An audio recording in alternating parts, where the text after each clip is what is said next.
Hello my dear students, आपका पुनः आज के इस नए वीडियो में स्वागत है। तो आज के इस वीडियो में हम कक्षा 9वीं विज्ञान का अध्याय 4 परमाणु की संरचना का हम आज एक बहुत ही महत्वपूर्ण क्वेश्चन देने वाले हैं, जो कि आपको 3 अंक में पूछा जा सकता है। क्वेश्चन है कैथोड किरणों के गुण लिखिए, है ना। एक एनोड किरणें होती है और दूसरा होती है कैथोड किरणें। तो आपको कैथोड किरणों के गुण बताना है कि इसके क्या क्या विशेषताएं होती है। तो देखिए, कैथोड किरण मैंने यहाँ पर देखिए आपको चित्र के माध्यम से समझाने का प्रयास कर रहा हूँ, है ना। तो देखिए यहाँ पर क्या है, एक विसर्जन नलिका का चित्र बना हुआ है ना। तो देखिए ये जो सेल है इसे हम कहते हैं कैथोड किरणें और इसे हम कहते हैं एनोड। कैथोड में नेगेटिविटी चार्ज का गुण पाया जाता है और एनोड में प्लस चार्ज का गुण पाया जाता है। तो हम समझने का प्रयास करेंगे। यहाँ पर देखिए जो कैथोड किरणें होती है, कैथोड किरणें सीधी सरल रेखा में सीधी रेखाओं में गति करती है ना। यहाँ पर देखिए जो कैथोड किरणें हो रही है वे इस पात्र के अंदर जा रही है, तो वे सीधी रेखा में गति कर रही है एनोड की तरफ सीधी रेखा में जा रही है। तो यही हमारा गुण होगा पहला। यहाँ पर आप हेडिंग डाल कर लिख सकते हैं कैथोड किरणों के गुण। पहला गुण क्या होगा हमारा, जो कैथोड किरणें होती है वे सीधी रेखाओं में गमन करती है। दूसरा जो गुण है इसका समझिएगा, कैथोड किरणों का वेग, जो कैथोड किरणें का वेग होता है वह प्रकाश के वेग के बराबर होता है। और प्रकाश का वेग कितना होता है, 3 × 10⁸ मीटर प्रति सेकंड, अर्थात प्रकाश इतने वेग इतनी चाल से चलता है।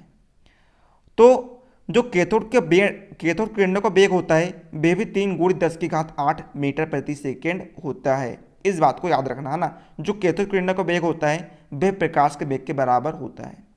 तीसरा गुण देखिएगा, कैथोड किरणें फोटोग्राफिक प्लेट को प्रभावित करती है, उन पर प्रभाव डालती है ना। फोटोग्राफिक प्लेट पर प्रभाव डालती है, जिसे हम सेंसर भी कहते हैं। चौथा देखिएगा, चौथा समझिएगा, कैथोड किरणें गैसों को आयनित कर देती है ना। मान के चलिए आप यहाँ पर, है ना, क्या मान के चलना है आपको, आपने एक पात्र लिया,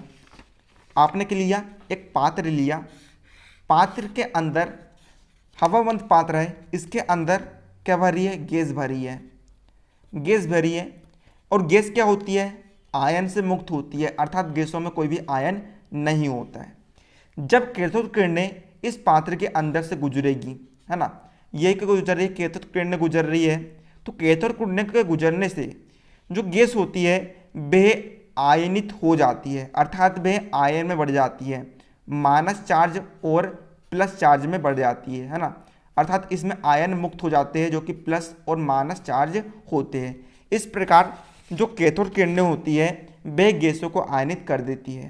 हाँ, आखिरी हम गुण देखेंगे, कैथोड किरणें पदार्थ के छोटे छोटे कणों से मिलकर बनती है। तो यही जो 5 गुण है जो आपको समझना था कि पहला गुण क्या है, कैथोड किरणें सीधी रेखाओं में गति करती है ना। यहाँ पर आप देख सकते हैं जो कैथोड किरणें होती है वे सीधी सरल रेखा में गति करती है।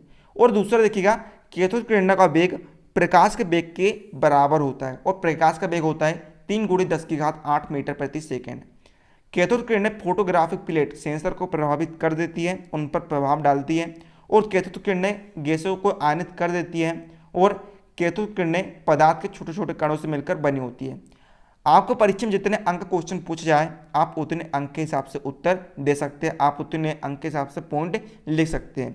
यदि आपको परीक्षा में 3 अंक का प्रश्न पूछा जाएगा तो आप मात्र 3 अंतर भी लिख सकते हैं। तो उम्मीद है आप सभी को कैथोड किरणों का गुण समझ में आ गए होंगे। तो मिलते हैं अगले वीडियो, तब तक के लिए जय हिंद, वंदे मातरम।